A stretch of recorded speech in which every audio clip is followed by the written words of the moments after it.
Hey everyone.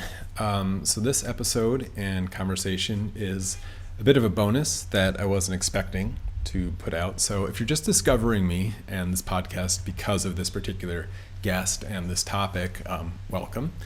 And if that is the case, I highly recommend checking out my previous 5 episodes in what I'm calling the Palestine collection. It's bookended by 2 solo episodes where I lay out some of my philosophies and respond to some very common and persistent bad argumentation from Zionists and popular commentators and thinkers whom I've worked with, like Sam Harris and others.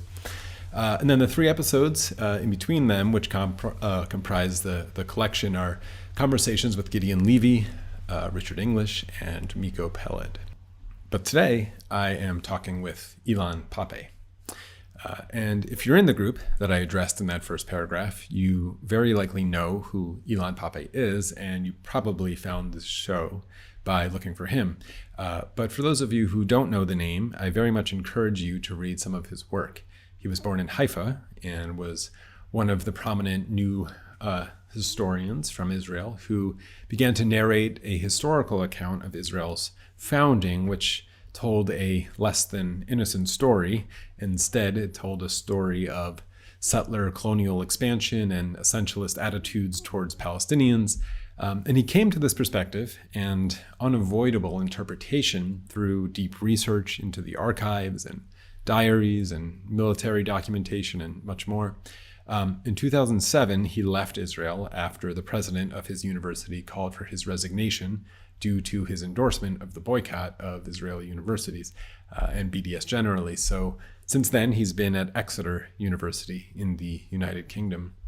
He's written a ton of books on this subject, such as The Ethnic Cleansing of Palestine, The Forgotten Palestinians, The Idea of Israel, 10 Myths About Israel, as well as 2 dialogues with Noam Chomsky.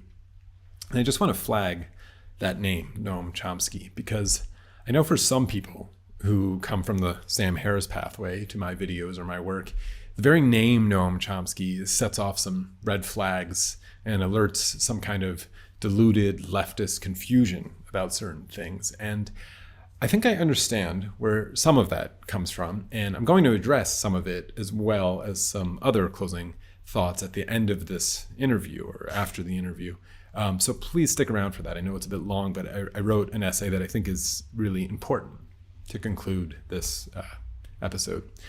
Okay, so in this conversation with Ilan, I think we both took an interesting tone because, to be honest, at this point I'm kind of tired of trying to use evidence or argumentation to make some kind of case to the unconvinced that Israel, or let's say Zionist Israel, is brutal or has genocidal or obviously immoral intent and action, or that its behavior is best explained by the kind of historical theory which Ilan Pappe lays out in his work. If you're not seeing that at this point, then you're very much unlikely to ever have an event happen in this context, which will somehow provide the piece of evidence that's going to pierce through whatever is preventing you from wanting to swallow that uncomfortable truth. But to that point, I actually don't want to sound hopeless because I think there are important psychological conversations and discussions to have about why people are not swayed by evidence. I've written about that before in an essay I entitled, "It's the Implications We Fear." And when it comes to someone who has been either passively accepting the Zionist story, actively defending it, building their identity around it, sending their children to schools where it's pushed, and generally finding their existential bearings around its truths, well, the implications of revising the foundations of all of that in such a way where it really collapses is a lot. And yes, I'm talking about family members here, and loved ones, and friends, and intellectual colleagues. Of course, none of that ought to be reason to not want to pursue the truth and seek justice and help put a very long overdue end to an unimaginable amount of violence and suffering. But I really want to consider a different kind of rhetorical strategy. And I'm going to speak about that a bit in the close of this episode as well, with ideas of redemption and forgiveness, and how important they are going to be for this entire process.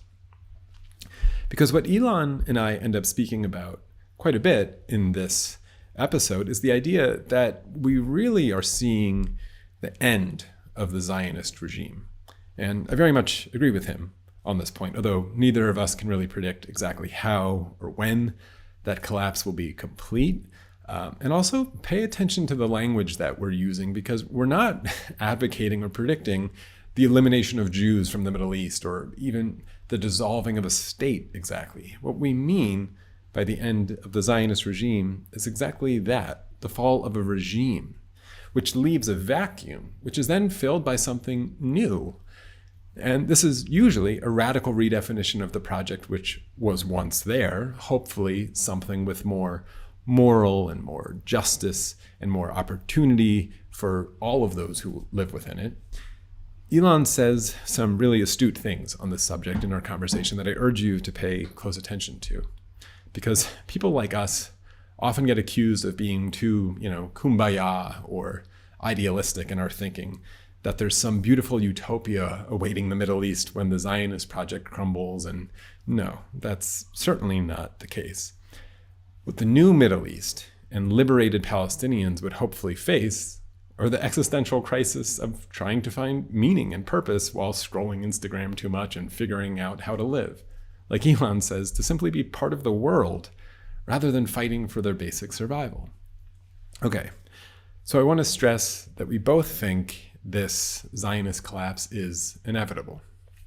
And also that we were both surprised by these last 6 months. And in some very dark way, we see a silver lining in all of the increasingly obvious markers of the unraveling of a nation-building project which was always poisoned by its own cruel corollaries and the brutality which it necessarily implied from its very conception. And also the increasingly impossible avoidance and willful ignorance required by its denizens and supporters. Their theories and efforts to maintain narratives which prevent this re-examination are under too much strain to survive much longer. And I hope to provide softer and safer places for them to land when they do collapse. And I know for some of you who have been writing me very interesting and thoughtful emails, who are really fighting a lot of these truths, this is all really tough. But I do want to offer hope, which I'll do in the outro. So I hope you enjoyed this conversation, which I enjoyed so very much with Ilan Pappe. And please stick around for my final thoughts on what I think might be the final piece of this series. Thank you. Enjoy.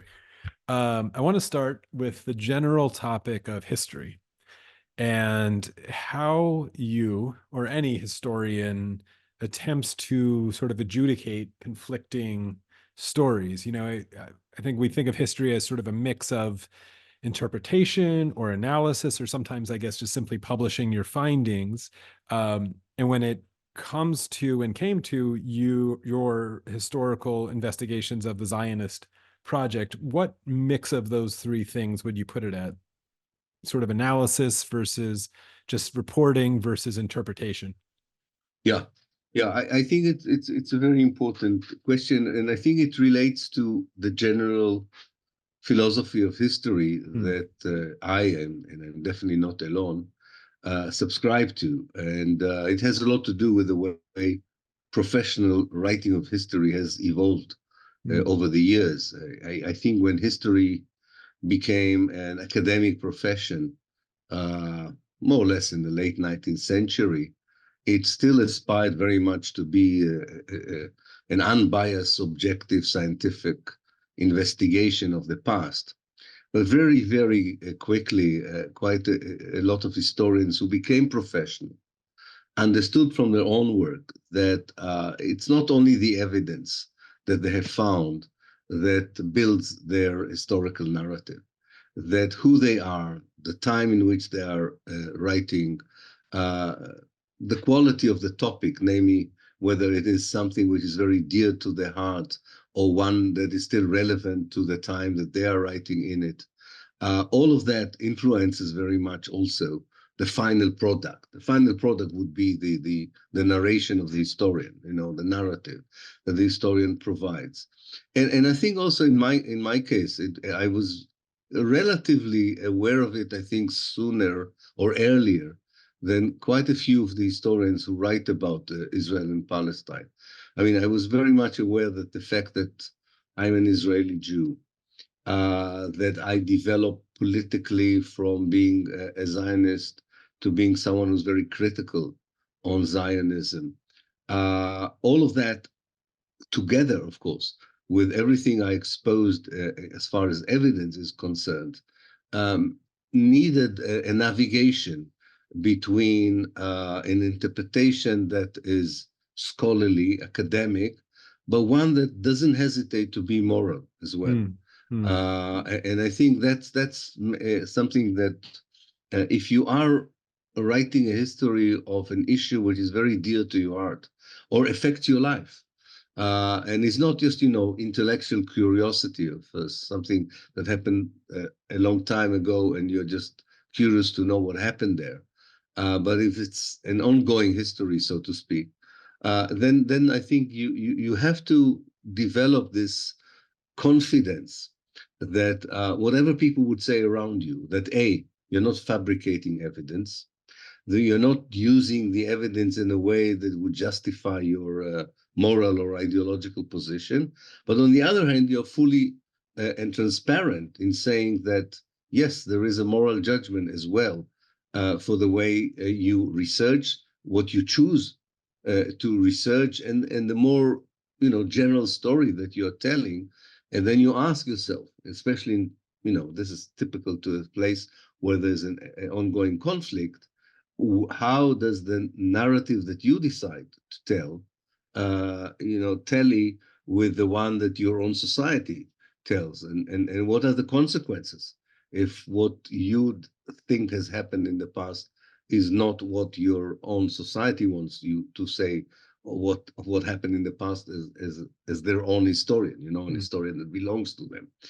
So I went all through these trials and tribulations, so to speak, and it's only through that experience that I developed, by now that I'm 70, a clearer idea of how to do things. But I don't think there is something I can give to the next generation, kind of a formula. I think you have to work it out yourself and to be very confident in what you're doing, because a lot of people would accuse you of either being biased and not honest and so on. So you have to be very strong, but most importantly, believe that you are doing things that are transparent, with integrity and decent. And I think that for me is something that accompanied my professional historical writing from the first book I wrote until today. Do you remember in that discovery process, and I like it that you're kind of just describing it as a conversation with yourself that is not afraid to have a sort of moral perspective on it. Do you remember a specific piece of evidence, or maybe a day at the library or going through archives, or what it was when you were like, this is screaming at me, the interpretation is just too difficult to fit into some other narrative? Do you remember a specific day or piece? Yes, I do. And funny enough, it was not in the archives. Um, I collected, like so many Israelis did before, memoirs and biographies and autobiographies of Israeli generals and soldiers who participated in the 48 war, and also every brigade that participated in that war had the brigade book, so to speak. And I remember looking at these books when I was already in my 20s, when I started my academic career. And I said, how did I not see that before? I mean, the way these people, or these brigade books, if you want, refer to the Palestinian villages or neighborhoods in 1948 is not as civil spaces, as if every village in Palestine is a military base. Mm. And every person who dwells in that village is a military person, whether they are babies or old women. And it really struck me. How did I not see that before? And it corresponded well with what I understood later, the way Israel treated, for example, the neighborhoods of Beirut in 1982, and then again in 2006, the parts of the West Bank, and not to mention, of course, the Gaza Strip. That wherever, because Israel believes it had, and it has, a war with the Palestinians from the very beginning. Mm. But it's not a war with a state. It's a war with with people Mm-hmm. who don't have a state. In fact, they don't even have an army. Um, so every one of the enemy is the enemy that you face, and that somehow did not come out from me in the archives. It came out from this because and I suddenly understood it. And I said, why are these books are more important to me even than the documents? Because they were written many years after. Mm. People had time to reflect. People had time to, they definitely thought a lot before they wrote. It's not like when you write immediately in an event. Mm. You never know what makes people to write, under the pressure of reporting to your commander, what did you do, or to the headquarters. So no, this is people are sitting quietly in their libraries or next to the desk and continue this dehumanization of the Palestinians, which I remember. This for me was an eye opener, and something I said to myself, this will be a huge historic challenge to me as a professional historian, because I'm interpreting profoundly here something which is not written black on white. Mm. It's not as if I have, if you want, a smoking gun proof. It's just it's how do you bring to your research your deep knowledge of something because you are part of it, Mm. not because it's sort of it cried out for me, but I knew that millions of Israelis read this and it didn't cry out to them. Yeah. So what was it? What is the fact that you look at it and you're shocked, you're horrified, and all your people around you don't understand even what you're talking about, Mm. and that was a big challenge. Luckily, later on, I found enough documents. I think people want to see documents from the archives as more of a proof that began to add some evidence to because this was, if you want, an emotional, moral interpretation of a text that I was aware that not all people would interpret it as such. I Mm. hope you understand what I'm saying, Jake, that this is not, if I copy and pasted these documents as they were, most people who are Israelis or pro-Israelis would say, what does he want? I mean, Yeah. this was an hostile village. They Mm. occupied it and killed the people in this hostile place.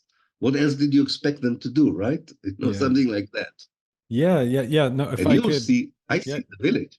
Yeah, No, I was going to say, I mean, if you could correct me if I'm wrong, but if history as sort of an academic discipline, like you said, and sort of grew into this almost a science, as it were, in science, if you come up with a theory, because I started with these conversations talking about the past, and I'm going to bring it to the present because a theory about how things came to be needs to explain the present, right? So if Charles Darwin comes up with a theory about evolution, but it explains nothing about what I see when I open my eyes, it's really not worth much.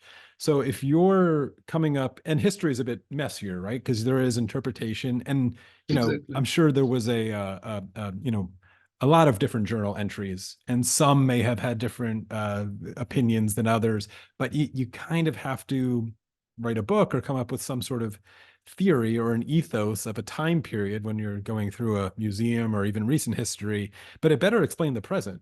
So I want to bring it to the present because I think, I've read a lot of your work and I find, your interpretation, your theory, your narrative of the history to be not just valuable historical research, but incredible explanatory interpretations of what we see today. Um, But and now I'm gonna take it to October 7th. I'm really gonna fast forward it to now because you made a lot of wonderful, I think really accurate. I mean, I shouldn't say wonderful. They were terrible predictions, but accurate predictions about certain generations and how things were going to go that I want to talk about. But I think even after October 7th, I mean, I know I've been following this my whole life, and you have as well. I think a lot of us underestimated just how brutal and I don't know, maybe overplaying the hand the Israeli response has been. Can you? I don't know if you agree with that. I don't know what you predicted. We all knew there would be a response after October 7th. Um, I don't know. Just answer that. Has this been worse than you thought Yeah. on the day of October 7th? And then why? Why do you think your theory failed to maybe explain just how bad this was going to be? Yeah. And maybe there's some silver lining in there if you catch my what I'm going for. Yeah. Yeah. Yeah. Definitely.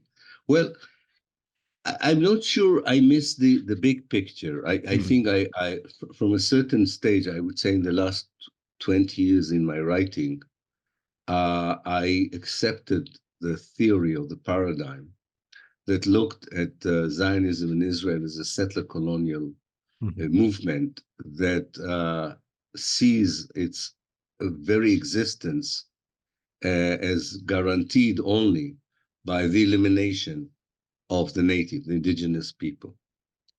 And I already in 2009, if I'm not mistaken, or 2010, when I looked at the way Israel deals with the Gaza Strip since the election of the Hamas and the eviction of the Israeli settlers from there, I used a term, incremental genocide. mm, I wrote an article. I also included in a book that Noam Chomsky and I mhm, wrote together, War on Gaza. And I'm not sure whether he agreed with this term, so I used the term in my own part of the book.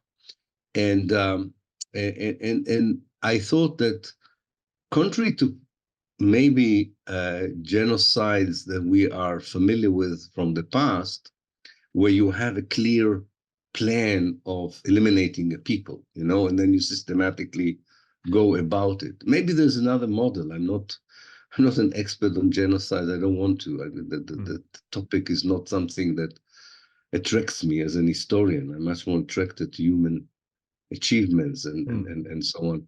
But it was very clear to me that there are certain historical circumstances which turn an elimination policy that usually can be implemented by ethnic cleansing, by removing people, as happened in 1948, or by enclaving them, as Israel did after 67 to the people of the West Bank and the Gaza Strip.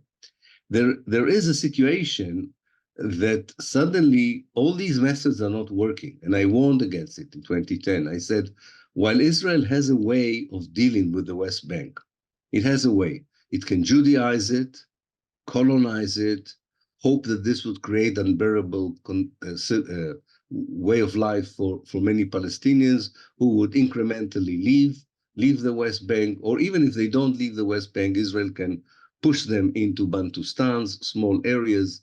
And for most Israelis, this is a solution. This is a solution. And of course, continue to reject any return of Palestinian refugees who were expelled not only in 48, but also after 67. But then came the Gaza Strip. They tried to Judaize it, I said in 2010, in my article in 2010. They tried to Judaize it, it didn't work.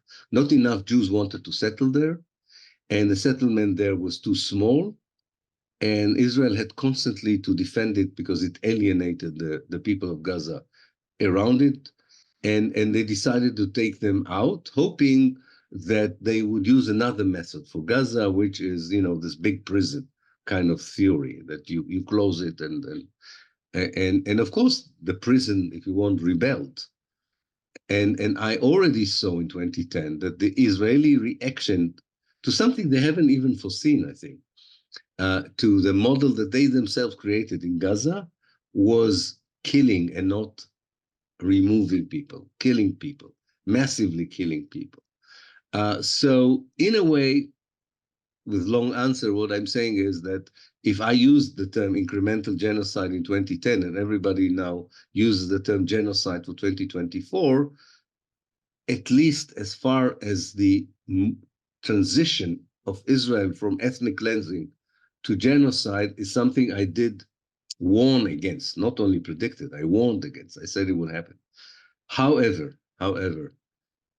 there's a difference between what I call incremental genocide and what unfolds in front of our eyes today.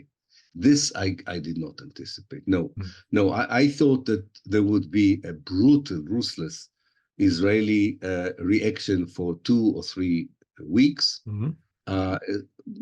Kind of also motivated by a sense of revenge, which I could not justify, but I understand where it came from. And then kind of a different kind of a mode of action, that they would genocide people for more than 6 months is something I did not realize to what level the dehumanization and brutality could really reach. So it's more in terms of not so much about the willingness to dehumanize and destroy a people, but to what extent that I think none of us was able to really imagine that could be that bad. And remember, we're talking about 32,000 Palestinian dead, 9,000 of them are children. There are 10,000 people still unaccounted for under the rubbles in Gaza. So we're talking here of, this is not the final number by any stretch of the imagination. And so yeah, this is the magnitude of this is I did not see it coming, I must say. Yeah. And you've been making the case, and I tend to agree with it, that this is indicative of maybe the end cycle of the Zionist project, Yes. but a violent end cycle, something like an animal fighting for its survival in the last moments is the fiercest.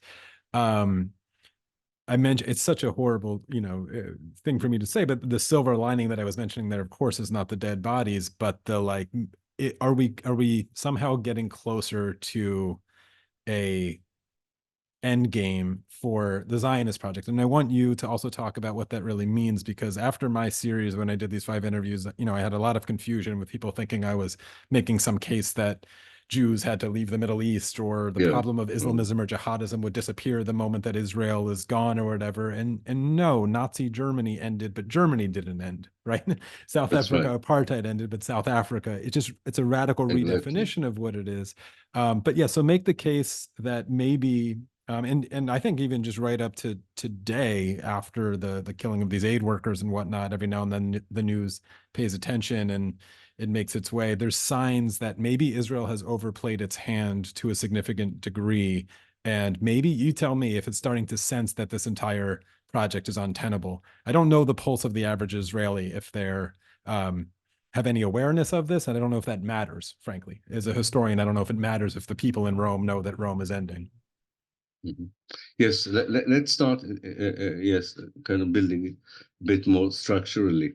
So first of all, I think it is a silver lining, or it's a potential silver lining, to tell, especially the people who are victims of genocide or of the oppression in the West Bank and inside Israel, that the project, the ideological project that is behind their oppression, shows signs of collapsing, of disintegrating. None of us is a prophet, so none of us would know exactly how and when it will happen. But you can, even as a professional historian, not only as an activist, to point to certain indicators that show that this is not working, and such as the social implosion from within Israel.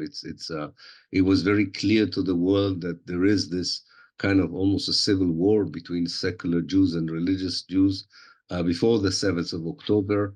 And it's coming back. Every day brings back this kind of inability to find a common basis apart from a sense of existential danger that forces you to be united. But that's the only thing. This is the only cement that keeps you together, contrary to all the ethos and the whole kind of indoctrination that you have built yourself by telling everyone you are here together because you come from the same nation, the ancient nation 2,000 years ago, or you have so many things in common. It seems that the only thing you have in common, at least what they think that you have in common, that people want to kill you, and that's why you have to stick together. This is not the basis for building a healthy society, and it's not working.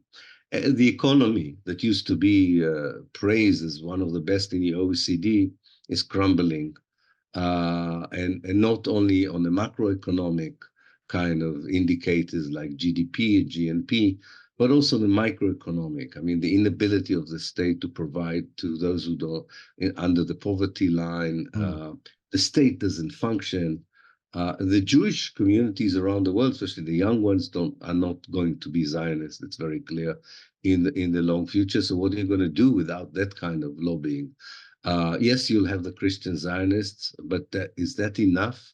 And yes, you have the fascist parties in Europe, or Modi in India, who like you. But is this really a future? And not to mention the fact that the Palestinian resistance will continue, and Israel itself is antagonizing a whole world around it, escalating every now and then with its own action, bringing us closer to regional war rather than far away from regional war. So if you take all of this, it's clear that you have cracks in this building, which is called Zionism. And from history, we know that the cracks widen and widen, and the collapse, and that's a slow process, but the collapse is a quick process. And I think you're absolutely right. It's not a disappearance of a state. It's first of all a disintegration of a regime. That was apartheid was a regime. The Nazis were a regime. The state remains because the state is an organic place with millions of people. They don't disappear one day. Although we have one example of a state that totally disappears, South Vietnam. And there are some similarities, of course, between the two places. But I think what happens is a vacuum, a chaos, in fact, actually, unless there is someone to fill the regime that failed, the regime that disappears, or the regime that collapses. And this is a huge task for the Palestinian liberation movement, because at this moment in time, they're disunited, they're fragmented, they don't even seem to have a clear vision for the future, and so on. Yet there is a younger generation of Palestinians who are very clear about the vision of the future and are much more united than the present generation. The question is, do they have the capacity to create an organizational structure that would be ready there when this void will become clear? And again, the void will not suddenly appear in its own entirety. It will be incremental, but you have to be there. Why is it a silver lining? It's a silver lining because it creates conditions for a different reality. In my mind, a win-win reality for Jews and Arabs alike. Of course, most Israeli Jews don't see it. And that brings me to the last point you made. No, most of the Israelis don't realize it the way I'm describing it for you. What they do realize, and that's interesting from the polls, is that, and that's a paradoxical kind, but it's natural, one can understand where it comes from. On the one hand, there is a sense that there's no horizon. They talk about it very openly, that the only horizon for the next 50 years, even if Israel is militarily successful, is one cycle of bloodshed after the other. So my grandchildren, my children, my grandchildren, their future is to be constantly involved in violence, domestically and externally. Now, the Israelis, most of them still think that, what can you do? This is fate. And this is because of anti-Semitism and because people hate Jews. That's why, luckily now, the Jews can defend themselves.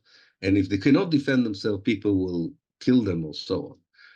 However, I think there is a growing number of Israelis who say, wait a minute, this cannot be the only way of analyzing this. This is, unfortunately, most of these people have already relocated themselves out of Israel. We have a huge Israeli diasporic community that did not even leave Israel because they want to help the Palestinians to liberate Palestine. because they think that there is a world there that enables more normal life than the one Israel offers. So obviously, these are people with dual nationalities. These are people with professions that they can reignite elsewhere. But it's a kind of a realization that this project is not working. Yeah. I mean, I'm still hopeful that, and I think that would be highly important, that if the realization would be that you have responsibility also for helping to build something instead, to be part of it, that would ensure actually a much less violent transition, much less violent transition. It would mean that the false peace process would be replaced by a genuine process of reconciliation, as we had in South Africa. So there is an option there that I would love my own society to understand, but they are not in the right mood for this, right? Of course. Yeah. But I'm still hopeful that maybe they will open up. But I think the agency now lies with the Palestinians to be ready, because without their even doing anything, this building is collapsing. I'm sitting in a building that has huge cracks in the structure, and it's only a matter of time when they will be wide enough to bring it down. Yeah, I think I don't know if it's dubbed this, but it's the sane drain rather than the brain drain that you sometimes hear in Africa, where people go for better jobs or whatever. The sane drain from Israel and the territories, frankly, leaves a lot of insanity left over of people who really are Absolutely, willing to fight. absolutely. Um, yeah, there's hope in that, and then I want to talk about something that I brought up with Richard English because and I think Miko Pellet as well. There's this let me ask it this way. How important is it, do you think, that Israelis, or let's just say Israel supporters globally, really update their information about just what this Palestinian anger is rooted in? So, I mean, you know a bit about the networks I come from, and I made a film with Sam Harris, who I think maybe you as well, both disappointed in his takes on some of these, but there's a huge emphasis on religion, a huge emphasis on the motivations of belief. You know, you hear these things that like belief governs behavior, and that kind of explains the entire thing. And hateful books and all this kind of stuff. I mean, I think actually, I could guess a lot of people who find you on YouTube or wherever else already know your work and agree with you quite a bit, and like hearing you, I do as well. But I bet there'll be a percentage of the audience of this conversation, because I know because they're emailing me, who come from that Sam Harris world, who half of them are disappointed with Sam and interested to learn from someone like you. And then half of them just so flabbergasted that I'm even kind of making these kinds of noises because, hey, isn't religion the whole story? What are you talking about history so much for? So, my question is, like, how important is it that you and I, because I disagree with a lot of these people, and I'm sure you do as well, you and I um, get something else on the table, so that, in my view, that they understand the anger of the Palestinian um, at a deeper level. Something, I don't know if this question even makes Yeah, sense for you, but it does. It I think does. it's an It does. opportunity for you. Yeah. Yeah, I know. I think it does, and I think you're right. And I'm not blaming people for being a bit also confused of this, because historically what happened was that a secular Palestinian liberation movement, and when it was founded in the early 20th century and throughout its activity until the late 1980s, the Palestinian National Liberation Movement was a very secular movement. It talked about the need to build in Palestine a democratic secular state. So it would, and there were many, many Christians who were part of this liberation movement. So I suppose if we would have been talking about the PLO in 1980, Mm. nobody would have brought up the question whether the PLO action has to do anything with Islam Hmm. or religion. People would say, yes, I mean, some people would say it's a terrorist organization, okay, but most people would say this is the military attempt or armed attempt by the Palestinians to change the reality in which they live. Um, and so first of all, there is a development. where the secular liberation forces disappoint. They don't deliver. So people are willing to give a chance to a more religious political liberation movement, even if they don't totally share with the hardcore of the people who are part of these political Islamic groups, their vision of a caliphate or a theocracy. Nonetheless, they say, you know, the situation is getting worse by the day. Let them have a chance at it. Which happened in many other cases in Egypt as history, well. Yeah. especially in the Arab world, Mm-hmm. especially in the Arab world. It's important maybe to explain to people, first of all, why we are hearing more about religious, pious people, if you want, leading the struggle compared to the days that the left, Palestinian left, people who were much closer to Che Guevara than to religious leaders were the ones who were the iconic, the iconic faces of such third world anti-colonialist liberation movements. So that's one thing, that there is a transformation, but the transformation does not mean that suddenly the people who are Palestinians, who lived in historical Palestine, and many of them were expelled from there, suddenly became more motivated by religion than motivated by what people recognized before this 1980s, which was a desire to live freely, independently, and normally in their homeland, in their homeland.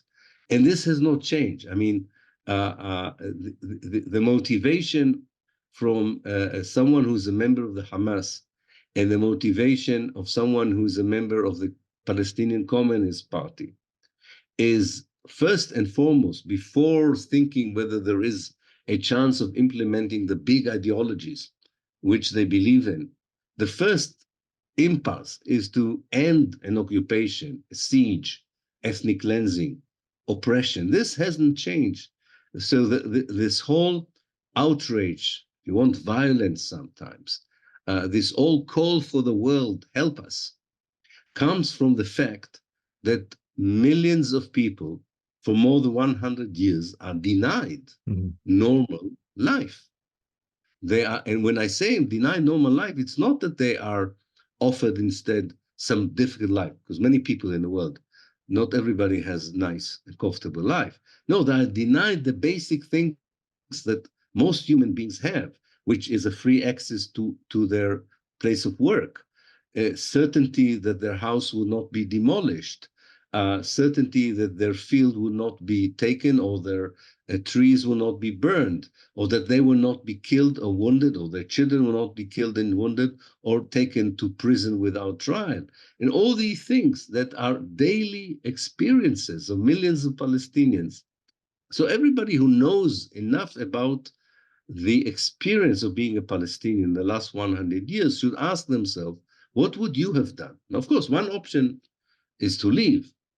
But people are thinking, especially, I was surprised when I did the tour in the Midwest in the United States, that the only thing that started people listening to me are people who were Christian fundamentalists, and at first almost kicked me out of their churches when I started talking. It didn't go too well.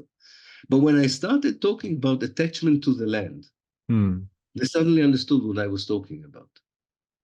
And I said, people, no, don't leave easily the land on which they lived for hundreds of years, even if there's a danger that they might be killed, imprisoned, and so on. This kind of understanding, they're talking about a very normal people. I'm not idealizing, I'm not romanticizing the Palestinians, but I'm definitely treating them as a normal group of human beings who have never had the opportunity to live in a normal way.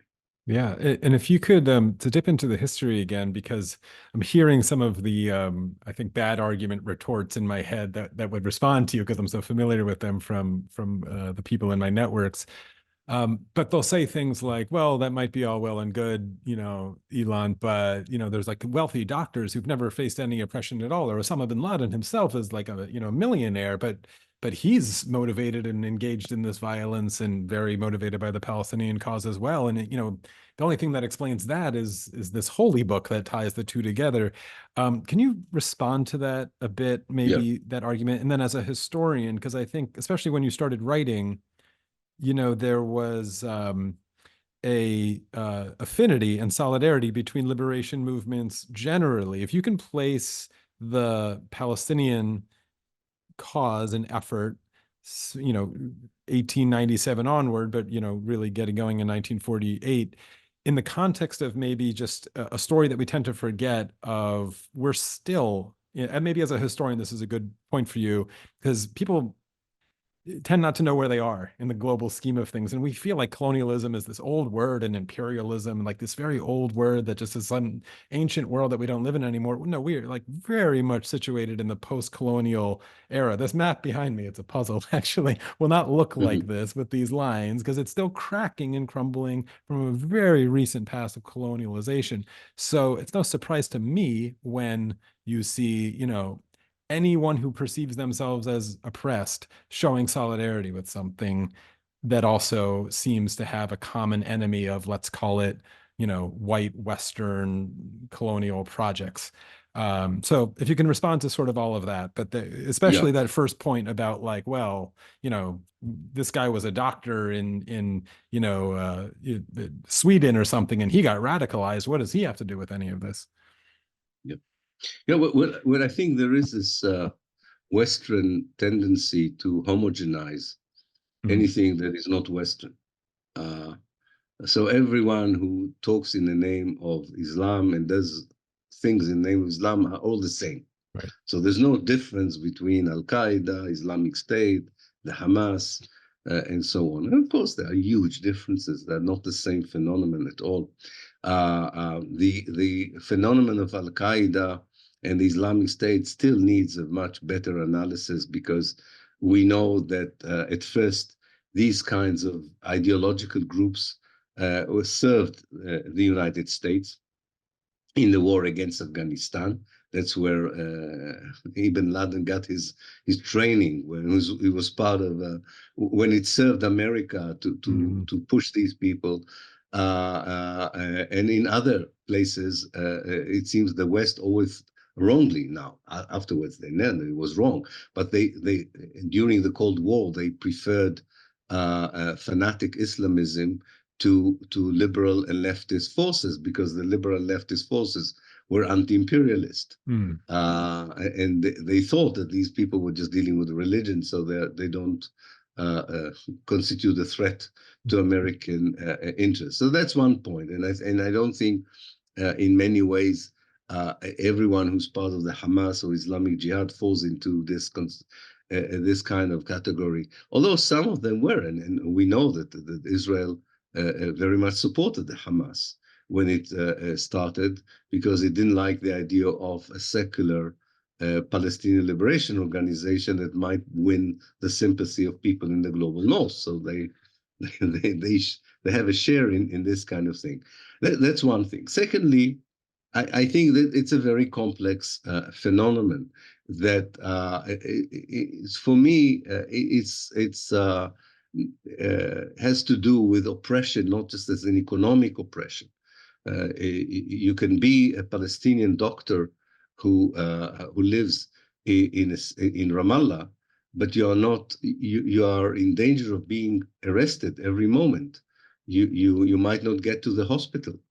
You might not be able to do your job. This is as bad as being denied food and economic. So the oppression is not just economic, it's just living in an open prison. mm, So it doesn't matter if you're a bit more affluent than the others. So I think people have to realize what it means that a state polices millions of people and denies them the most basic human and civil rights. So this not only a question of whether people are poor or not. It's whether people have the ability and the dignity to live as human beings under such an oppression. Uh, Another point, which is very important, modernity, secular Western modernity, uh, did not serve well most of the people in the Arab world. One has to Hmm. say this. Hmm. It benefited the few, but it never improved the life of many. So it's not surprising that people go back to tradition, to religion. It provides solace, it provides a solid ground to be in.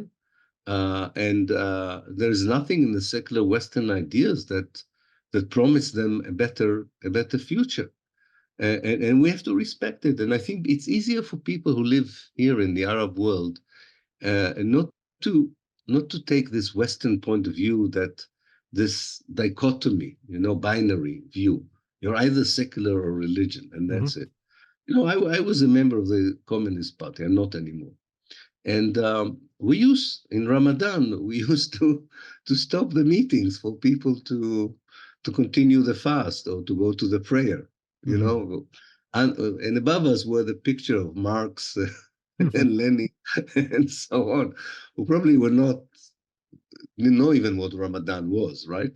Um, so I think we have cherished much more these more porous kind of boundaries between what is religion, tradition, and so Yeah. on, and it sips into the liberation movement itself. So there are definitely some fanatics everywhere who have these doomsday scenarios.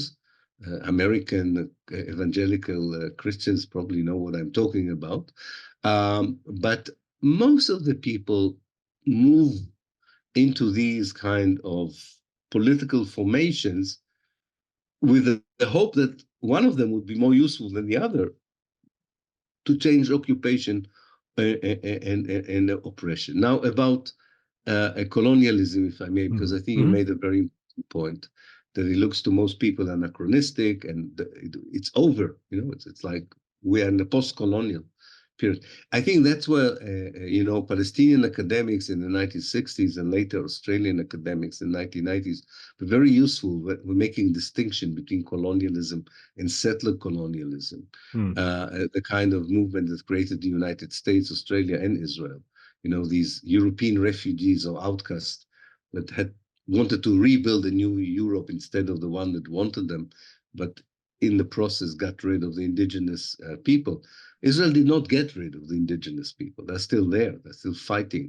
And that's why for Israelis and Palestinians alike, the colonialist language, the colonialist realities are very much alive, Hmm. very much alive. And therefore I think that it does, for me, it doesn't matter if the Palestinian who carries the anti-colonial struggle against Israel is a religious person, a less religious person. I don't think this is the important thing. The important thing is that they are involved in a struggle to decolonize Palestine. What kind of Palestine they will build after they decolonize Palestine is a question where you will see, of course, a struggle between more religious people, less religious people. But this is something the whole Middle East, if not the whole world, will have to still continue and discuss. Contrary to what this famous American political scientist Francis Fukuyama said, we're not Hmm. at the end of history. And many people would still want to be religious. Many people would still want to stick to tradition. Many Hmm. people would like to be part of a collective identity, and humanity would have to find political structures of live and let live rather than imposition. And at the same time, remember the biggest existential dangers that it's facing, like global warming and so on. So, you know, all the Palestinians want to do is to be part of that conversation. They don't have something new to say to people on all these big questions, but they want to be part of these questions, namely to get out of the existential danger that they are facing every day individually and collectively. Yeah, I want to get, because I know we don't have time, or you don't have a ton more time. I could talk to you for 5 days, I'm sure. Yeah, I'm But sorry. but I want to get to your new upcoming book, The Lobby, and this might relate to it because I want to bring it to sort of where we're at right now. I think you've noticed a change, and I've noticed a change. You've been at this a long time and seen a lot of these cycles of violence, but something does feel different this time. And it's not just the brutality and the world maybe losing its free pass to Israel for that brutality or the endless apologetics. The US is this last to the party often. There's a big election coming up in America. I want to ask you about how you think that is playing out with, and I'm curious what's in your new book of the lobby about that, maybe the Trump phenomenon, if anything. But the language, the big language that I've noticed, because I grew up with a sort of Zionism in the water, but I didn't know I was a Zionist, kind of American Judaism, and I kind of got all of it. But I heard this stuff all the time of Palestine's not a real place. This is a fake problem. They're just used as pawns, etc. What we're hearing now after this brutality, and I think Netanyahu and lots of Israelis realize they're stuck. There is no end game. It seems they're playing now. They've been threatening to invade Rafah for like 3 months now because they know once they do that, there's nowhere left to invade and the war's over. And then they have to face the reality. So maybe they're trying to drag Iran into a global war, whatever. This seems like they're stuck in a corner. And now what they're saying is not Palestine doesn't exist and there's no such thing as a legitimate Palestinian cause for statehood. Netanyahu and others are saying we can't even talk about that because it rewards terrorism, right? This is new to me. Rather than denying the Palestinian cause, they're just saying we can't reward terrorism. We can't like give them a reward after this October 7th kind of thing, which tacitly acknowledges like you admit they have a point. You just don't want to give them their reward. This seems to be a shift in this. So I want to ask you about that. And then maybe you could lead this into your upcoming book of the lobby and maybe sort of how we got here and maybe how you think they're going to deal with this now, because I'm not sure what the global Zionist lobby is going to do now. It also seems to be part of the crumbling house. But boy, oh boy, was it successful or has been very successful. Yeah. Yeah, definitely. Yeah. The book, which I'm afraid is a bit thick. No, that's great. It came along. My publisher said, "We don't know if people read anymore long books." I said, "If they're interesting, they might read them." It's a long book because I really wanted to cover to get the message that the lobbying for Zionism is a very old veteran project. And the longevity of the lobbying itself explains both its successes and its failures today. Because if a lobby, both and I particularly look at the book in Britain and the United States, and what I claim is that if a lobby is around for so many years, most of what it achieves by in our times by inertia. Namely, nobody had to phone President Biden and tell him, we would like you to say that you are a Zionist. He's conditioned to say that. And that shows you where the lobbying for 120 years, both in the United States and Britain, was focusing. That was on the political elite. They had very little interest in the civil society. They were much more interested in making sure that where policy is made, people are aware of the lobby, even if the lobby isn't there present. And they had to build it. And I think they built it quite effectively. But what happened was, and this is something I don't think Israel anticipated, that because morally speaking, civil society reacts very differently to injustices than politicians. Politicians care about the next 4 years, and injustice is an important issue only if it serves the political purpose. I know that there are exceptions. I don't want to demonize, but that's the nature of the political system. Interestingly enough, doesn't matter whether it's a democracy or autocracy. It seems that seems the world humanity has built in the 20th century. That's the level of politics. Now, civil society doesn't work like this because it doesn't have these fears of not being elected and so on. So many people with a modicum of decency in them and with far better knowledge of what goes on, let's say, compared to the time we were without internet and television and so on, or without ability to visit places, naturally would side with the Palestinians. I mean, who would not side with people who are occupied and so on? So there is an idea of the lobby that you have to demonize the people that are the victims of Israel, so that hopefully the civil society that suddenly became an object of interest for the lobby after years of neglecting it may have an influence on politicians. Who knows? I mean, and therefore it's pathetic that in 2024 they're trying to convince the young people who march for Palestine that they're marching for terrorism. It's too late. It's too late. It's so too late. It's unbelievable. On the one hand, they think maybe some of these young people who march, and many of them are Jews, might be the policy makers in the future. And God knows the whole project of the lobby would fail. I mean, it still works in Congress. We know it does. By the way, it still works, which really surprised me when I worked on the book, how efficient it's still in the British Parliament, which sometimes doesn't get the attention of the kind of British APAC that works there so effectively. But there is a shift. You're right. Now, the shift in the civil society was there before, of course. But there's something about the brutality of the 7th of October and the inability of Israel to get out of it. And kind of they themselves send the message, well, this brutality would be augmented in the future. That's our recipe. We'll be even more brutal, and not just towards Gaza, but also towards the West Bank, so on. That, even cynically politicians begin to think electorally. Think about the Arab American voice in Michigan.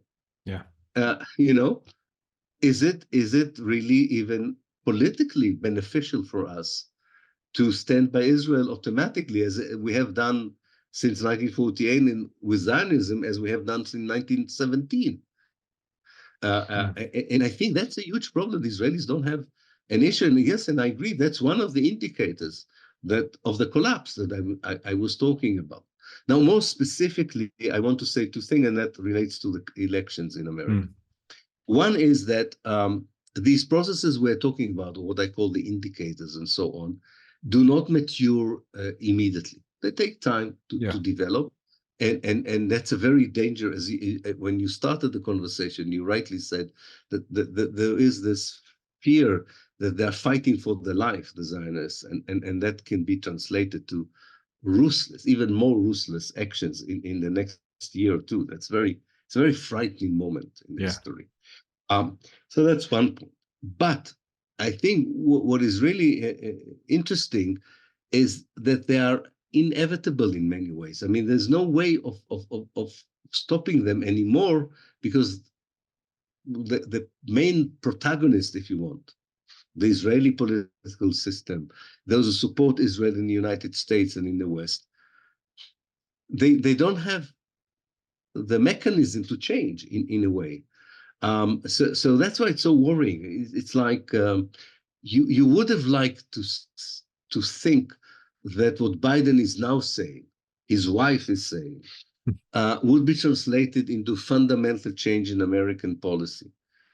I'm not so sure. I mean, I don't think the next election, this is such a dilemma. I don't think from a Palestinian perspective, I'm talking about the Palestinians on the ground, Trump and Biden are the same. Right. The weapons get delivered either way, right? Exactly.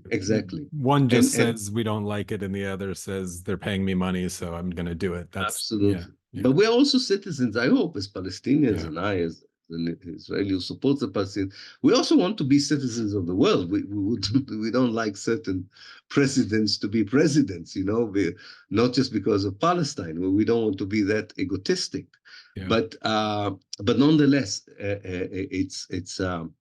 it's a kind of situation where you realize that a fundamental change in the way politics is done, is understood, the way it genuinely democratically represents the agendas of people, is strongly connected and associated with the chances of change in Palestine as well.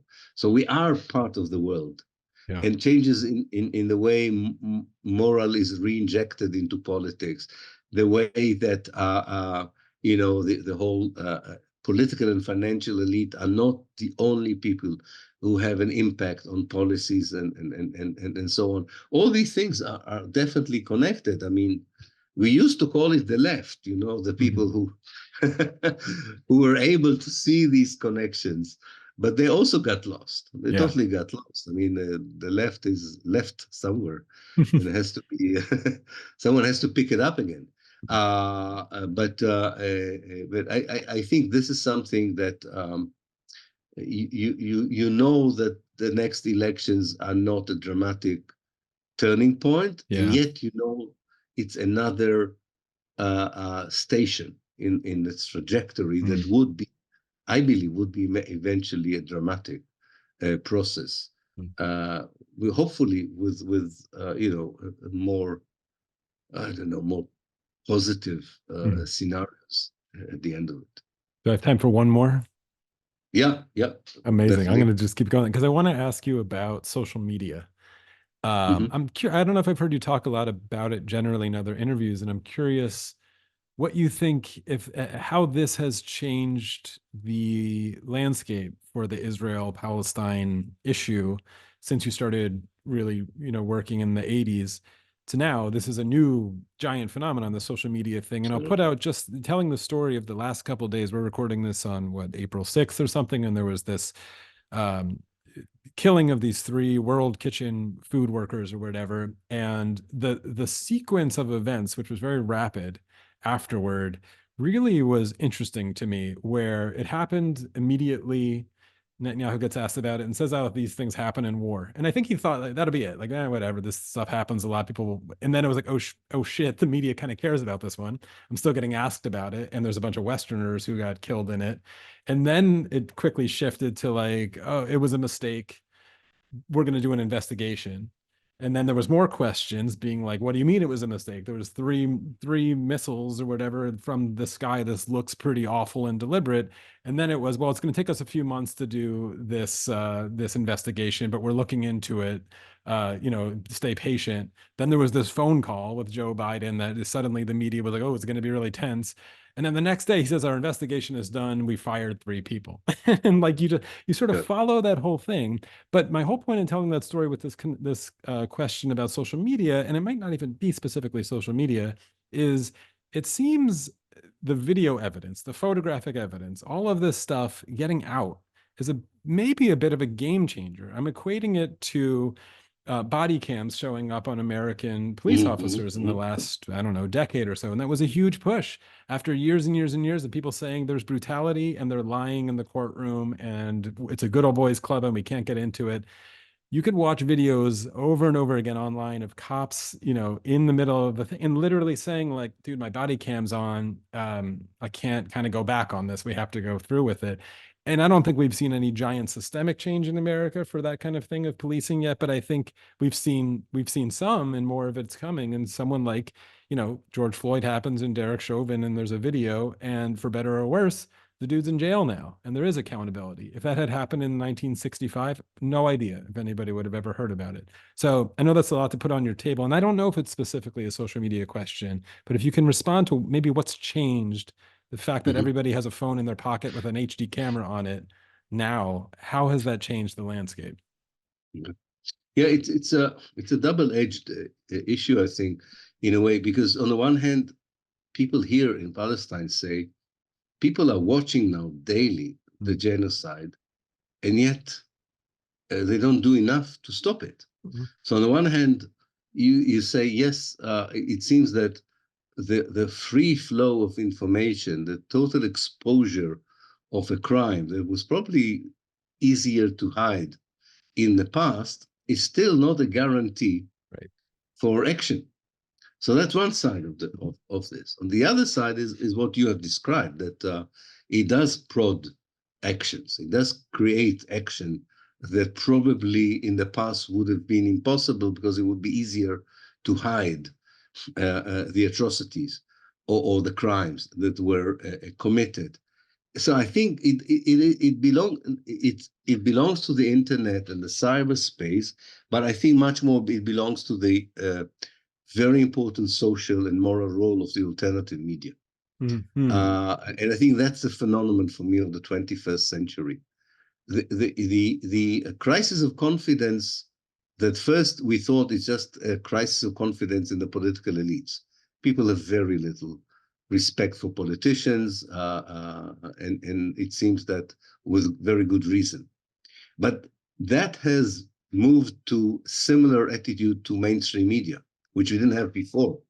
People are doubtful about the mainstream media and its relationship with power and its courage to face power. And and the alternative media was, when it is good. I mean, some of the alternative media is rubbish, of course, but some of it is really, really impressive. Mm-hmm. Especially those, by the way, who work on Palestine. I think each one of them deserves our great respect and appreciation, because they are responsible, they are professional, and they provide the kind of service that people thought the mainstream media. Do you Think have about a the few whole names? scandal. Just, I'm sorry, Sorry? sorry. Do you have a few names just to recommend from Yeah, the world? Yeah. Electronic Right. Intifada, Palestine Chronicle, Mm. Middle East Eye, Yeah. and if what will happen now that the many others I so appreciate, Yeah. people would say, why did you mention? There are Yeah. so many of them, really. Uh, uh, uh, um, so it's not only these three, the others. And I think that what is happening is that they provide the kind of service that people thought that the mainstream media should provide. Think about the mess the New York Times did with the whole Mm. issue of the rape Yeah. and so on, and the way that it navigates between its old pro-Israeli policies and now it's kind of outrage of what's going on in Gaza. It doesn't convey sincerity. Mm. It conveys juggling. What the mainstream media, even the good press like Washington Post, the New York Times, the Guardian, even the Guardian in Britain, what they convey is a sense of juggling, that they are trying still to be okay with everyone. Mm. How can you be okay with the genocider and the genocided at the same time? Why should you be okay with both of them? But they're trying to. And I think the mainstream, the alternative media is the one which is so important, not just because of reporting what goes on, but immediately talking about the moral implication of what goes on and so on. You know, South Africa could not have made a very good case in the ICJ without the help of the alternative media. Mm-hmm. Mm. And of course, human rights organizations as well. And I think this third sector of the society is playing a very important role. It's still not clear how effective it will be in changing policies, because, I go to a refugee camp in Jenin. People say to me, all is well of what you're telling us, but tomorrow will look very much like today. Yeah. Is Yeah. there Yeah. anything what you say that promised me that tomorrow would look different from today? And I say, no, I'm No. sorry. But I said, I'm an historian, and I think that there is a process. So there is something there. But yes, definitely, this is the most frustrating part of this incredible changes that you see, and the lack of transformation on Yeah. the ground. Well, then in maybe a turn of what I normally do, because we've actually been somewhat optimistic through this conversation, Yeah, but you just brought in, I think, a necessary and stark reminder of, and you mentioned it once before, but I don't know, it's hard to predict the future, but this is not over. And this is about to get much, much, much darker. So I don't know if you want to take us down that route as you see it playing out in the near term future, because what I fear is, even if we get back, and people have a hard time understanding this, even if we get back to some sort of very tense, let's call it peace process in quotes, I think this two-state solution in quotes, I think fantasy, I don't know how you call it at this point, but concept or idea or goal is the one that still people think is like the default. And I think there's another wave of this mental maturation process for the world on this, catching up to your historical work, I would say, of really what this is about, is that is actually not the framework of where we need to get to. And I worry that there's a phase of violence and deeper distrust and probably a lot of slander that the Palestinians weren't serious because they don't want to talk about a two-state solution. That's coming probably in the next maybe short-term few years or few months, which likely has violence associated with it. So if you can, yes, I hear the voices of the people in the refugee camps who want change right away. I don't have a good answer for them either right now. I think we still have a pretty bumpy road to get through. Yes, but on the other hand, I don't think it's all dark because first Okay. of all, the resilience of these people in the refugee camps is something that inspires you as well. Yeah. They're not going away. They're not going away. They're not going to stop resisting Mhm. occupation. And if we double and triple our solidarity with them, eventually their struggle would be successful. So I'm not pessimistic in that sense, but I'm realistic as well. And I think that there is this very terrible formula, but a true one, that because in the near future the ruthless, ugly face of the Israeli policies would even be more evident. Yeah. The processes that have the power to stop it will accelerate and be augmented and strengthened.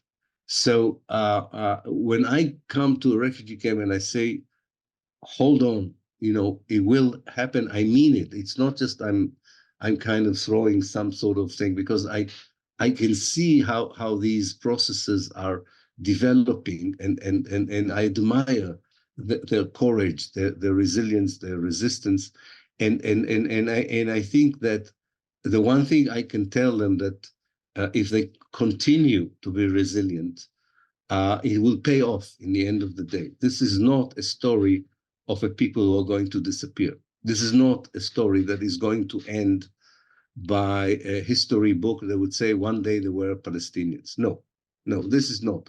I do hope for everyone concerned, according to my Jewish friends and family, that we will go through this with as less violent as possible.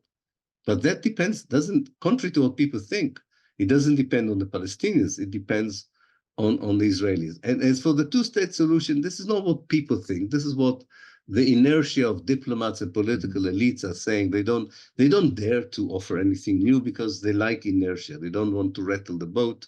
They are there for a few years.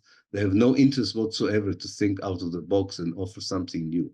Um, but they will eventually, but they will be the last ones. They will be the last ones to say what we all can see, that the two-state solution has been dead for years now. And the only way is to create here a democratic state for all. But they don't dare to say it. By the way, they all say it out of office. They Yeah. all say it out of office. You won't find many people who used to be important in administrations who are very strong supporters of two-state solution out of office. When they're in office, you go by the inertia. So I'm not worried about that in particular. I'm much worried about the fact that the global north, especially the governments of the global north, have to take a very courageous stance Yeah. against Israel. And if they won't do it, the global south will do it, the Arab world will do it, and so on. But this could be a much more messy and violent process of decolonization. So we have a chance to do it differently. But it doesn't depend on the Palestinians. The Palestinians are not the ones who are responsible for the bloodshed and the violence. Those who are responsible are now clearly pointed out to everyone. Hmm. Well, that was amazing. I appreciate your work and that pseudo-optimistic ending there, because there does seem to be a major fork in the road at the Yeah. moment, and who holds the cards. Um, yes, I don't know. I share your same optimism that we're seeing, just trying to keep people in my life patient, that this will happen. But you're right, we do need to keep up the pressure and keep talking about it. But yeah, there's a few nightmare scenarios out there that I hope we can avoid, that could throw a wrench into the entire equation, which I fear Israel is also keenly aware of and trying to instigate themselves, namely dragging the US into the war, or maybe poking Al Qaeda or someone else to go attack New York again or something like that. But this is amazing. I'm really looking forward to your next book, because I love reading. And I think probably Thank you, mostly Jay. most people who listen to me don't mind a longer book and would love to read it, but I I recommend hope so. all of your work. And I Okay. greatly appreciate this. And keep talking, keep up the great work. And it was Thank just a you, Jay. pleasure. Amazing. Thank Thank you. you. It was great talking to you. Thank you All so the much. best. All the Thank you. best. Take Thank you. care. So, as promised, here is a essay on redemption and forgiveness. This is a topic I wanted to talk to Ilan a lot more about, but we ran out of time. So my question is really whether we can forgive and what the limits of forgiveness are. And I know it's so hard right now, but I think the human animal has an incredible capacity to forgive. I think a lot of us know this on a personal level, that asking for forgiveness is hard and scary. We fight it internally and we come up with a million reasons for why we really shouldn't be asking for it. And we try to revise our own intentions and actions to a pretty extreme degree to avoid viewing ourselves as guilty parties, especially to something so heinous as supporting a genocide. But even Germany was forgiven when it ceased to be a Nazi regime, even if they are still convinced that they have to pay their penance, which is something that has perversely added to this particular issue of the Zionist regime.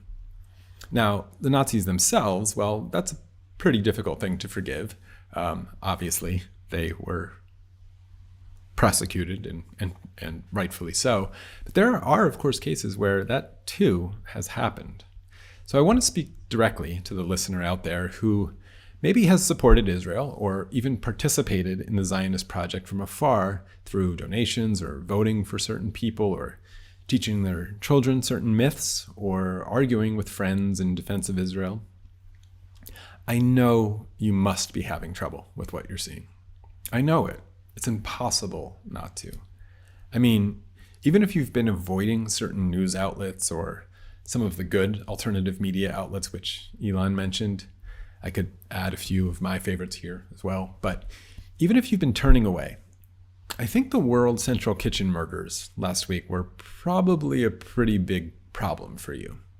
I mean, I'm not just talking about the facts about missiles from drones themselves. It was 3 cars about, 2 miles apart, clearly marked, clearly announced themselves, chased down and murdered from the sky. I mean, that looks bad enough to any detective coming across a crime scene. No, I'm talking about the immediate response, which was Netanyahu saying that these things happen in war, to then realizing that the world and the media seemed to be paying attention to this one, and then claiming it was an accident, but also saying that an investigation would take place and the IDF would perform that investigation themselves, even though they already announced what the conclusion of the investigation would be, which was an accident, to then saying that the investigation would take months, to then having a stern phone call from Joe Biden, which resulted in a miracle that the investigation had concluded and that the 3 IDF members were fired because of a case of mistaken identity and a story about a bag being mistaken for a weapon or something. I mean, that must bother you, right? And of course, part of you must know that this is not the only time that this has happened, and it just happened to be 7 Westerners killed, which led to that comically morbid sequence of lies and weasel words. Something similar must have happened when the 3 Israeli hostages were shot waving white flags. I know all of this must be bothering you. The feeling of being bothered by that is a good thing. Pay attention to that feeling. What that feeling is cognitive dissonance, and it's an uncomfortable feeling. Cognitive dissonance happens when we have conflicting ideas in our heads. It's like grinding gears. And nearly everyone has a gear in their head which says, I am a good person.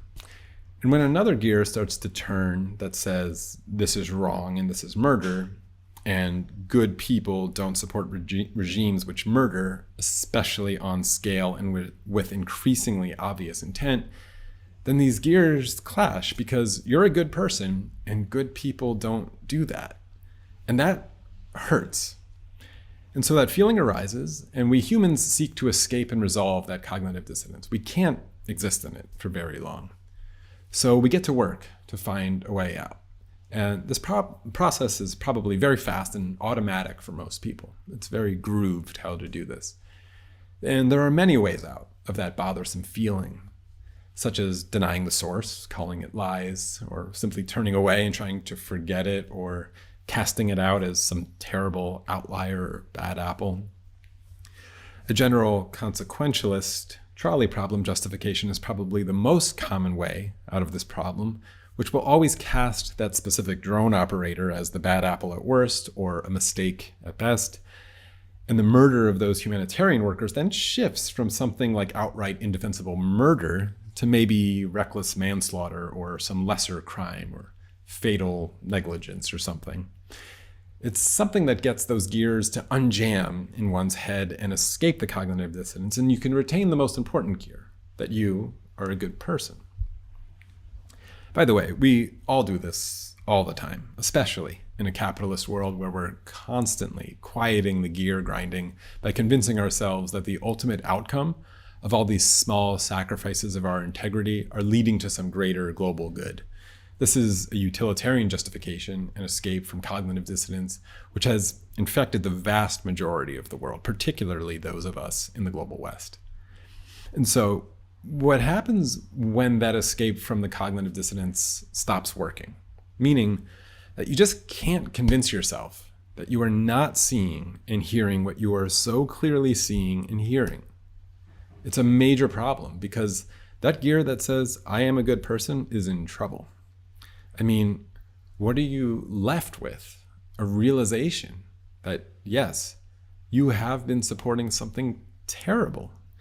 And good people don't do that. Are you a good person? And this is a real crisis, which all of us would love to avoid in so many areas of our lives, of course. But I'm here to tell you that, yes, good people do that. And we all have weaknesses that allow ourselves to lie to ourselves with some success. It's a kind of self-preservation. And you are a good person. And you had your reasons for denying and avoiding these truths. And I know it's scary now to see them and grapple with them. It might be too heavy for some people. Some people might never really get here. They might never be able to get to these places. But I want to tell you that forgiveness is out there. And it also has to start with forgiving yourself as well. One of the perhaps safest ways to escape the kind of cognitive dissonance I'm describing when it comes to Zionism is to admit that you may have fallen for propaganda and that you've been lied to. And I think there's some real truth to this when you spend time with the history. There's been a very aggressive and deliberate effort to spread Zionist myths for a very long time. And they're very convincing and emotionally exploitive and captivating. They lean on stories of the Holocaust and anti-Semitism, and things like that.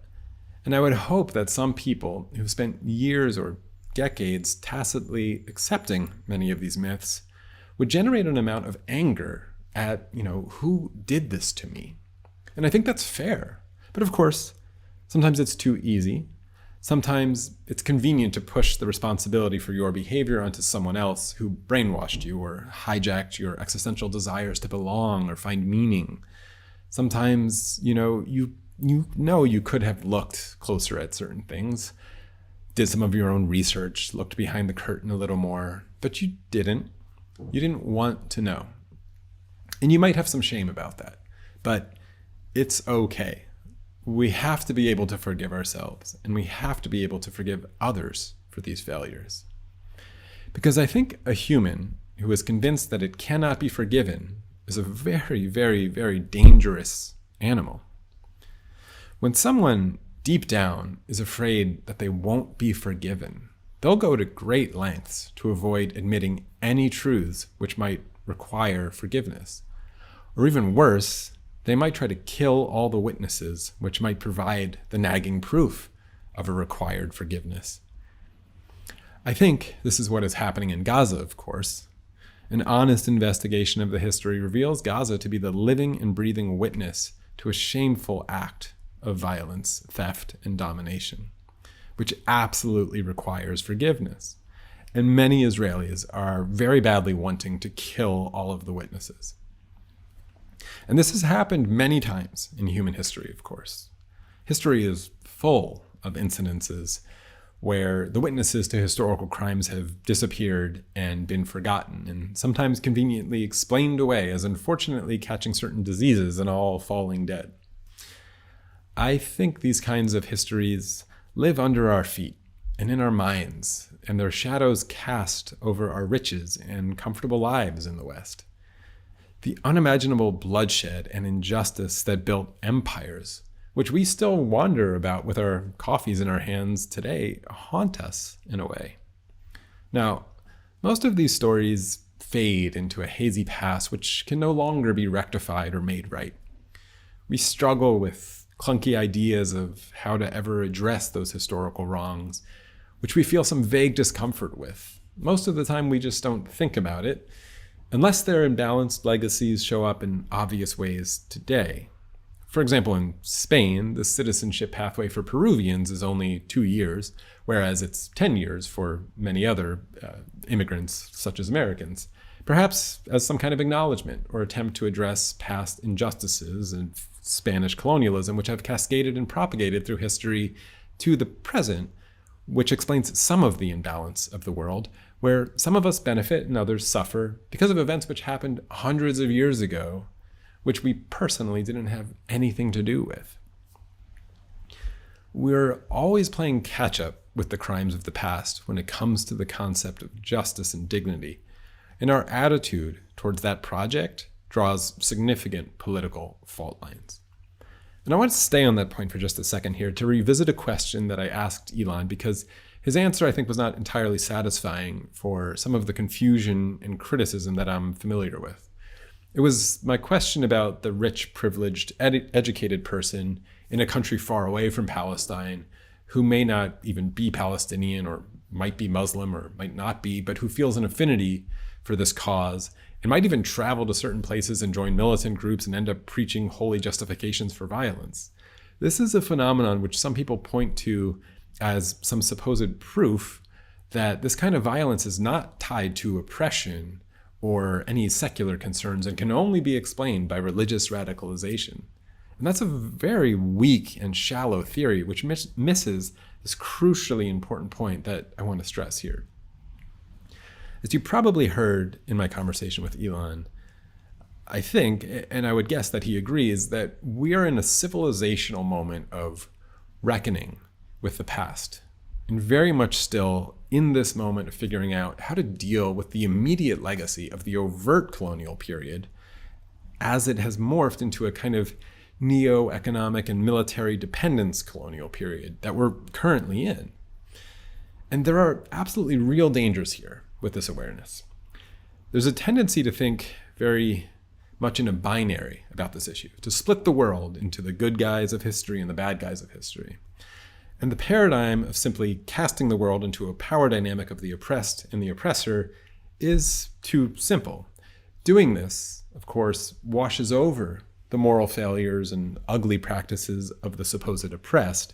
Here I'm talking about perhaps forced hijab wearing or female genital mutilation in a place like Somalia, which has obviously fallen on the historical side of the colonized and brutalized half of the oppressor equation. And likewise, on the other side, it can also ignore the genuine moral advances of the supposed oppressors. And here I'm talking about something like the successes of feminism or gay rights in a place like the United Kingdom or the United States, which of course are very recent. But seeing the world in a continued liberation struggle against new and old and ongoing, in the case of Israel, colonial relationships, we do risk burning down good moral ideas and apologizing for bad moral practices. I insist that there is a much better way to think and approach all of these things, which will require a longer analysis. But the point I want to make here is that what you see happening when, for example, you see a sign that says Queers for Palestine, is part of this expression of solidarity being expressed between any groups of people who see themselves as being on a certain side of that general human liberation struggle against colonial or dominating powers. And I know that these signs get scoffed at, and I don't doubt that there's a lot of moral confusion happening in those conversations, which I alluded to, where there's a kind of apologetics towards the practices and attitudes of oppressed peoples. I mean, people can end up failing to find a moral position against something even like cannibalism when they get a bit too confused and captivated by the general oppressor paradigm. We all know these examples of romanticization of supposedly oppressed and dominated people. But Don't be one of these people who freak out and laugh at these signs and fail to acknowledge the obvious psychological desire to express solidarity among self-perceived oppressed peoples. And more importantly, the historical truths behind the paradigm of the power imbalance of oppressor and oppressed. I mean, what does George Floyd's death have to do with Palestine? Nothing, you might say, right? Well, if you connect the historical truths and injustices as theories that can explain the present of his case and what it represents and the Palestinian cause through this paradigm, then you'll find it not to be very surprising at all that these images of George Floyd on the wall in Palestine exist. I don't think there needs to be much more confusion about what we're seeing when we see these things in the world. But, of course, all of that is threatening a global world order, which has delivered what people like Steven Pinker effectively argue is a kind of undeniable global progress. But as Ilan also pointed out, it's not been equally enjoyed or distributed in the world, particularly the Arab world, which has always been aware of the fuel under its feet, which has funded much of that so-called progress. So burning all of that down in some global liberation revolt really would be a bad idea. But as my frequent punching bag, Sam Harris, likes to say, we are all in Israel. Some of us just haven't realized it yet. I'd like to respond to him that he's much more right than he actually knows for a very different reason. We are all in Israel. And we all have been lying to ourselves about why we face such violent and fierce resistance. And those myths are crumbling. And as I've been discussing, we are beginning to realize that this is untenable. And we really are at a major point of reconsideration and reimagining the moral, political, and economic organization of the global project. And I want to go back to Zionism and end on a personal note, because I think Zionism really is the spearhead of all of these larger global trends that I've been discussing. And I want to discuss more on how one might be able to escape their own psychological trappings. The cognitive dissonance pathway that I was talking about, of perhaps realizing that you've been duped, is available. I do think a lot of people were blinded by this Zionist project and very badly wanted to believe in a myth about it, especially after they found themselves with a hefty dose of sunk cost after a lifetime of actions and tacit support of Zionism. I'm not so coyly talking about my personal experience here, and if you haven't heard my solo episode called Anti-Semitism and the Future of Analysis, you can listen to that to get a lot more of my story growing up under a Zionist mythology. But I'm talking about my mother here. And I bet there are a lot of people out there struggling with family members and friends on this topic. And I can't really speak for where she is at the moment in her mental process, but I know these 6 months have been increasingly difficult for her, and of course for me. But in some of her most honest and vulnerable moments during these months, she's wondered to me out loud if she had been or has been victimized by these myths herself and kind of hijacked by them. And then she said something that I think reveals the deep psychology that I'm talking about here.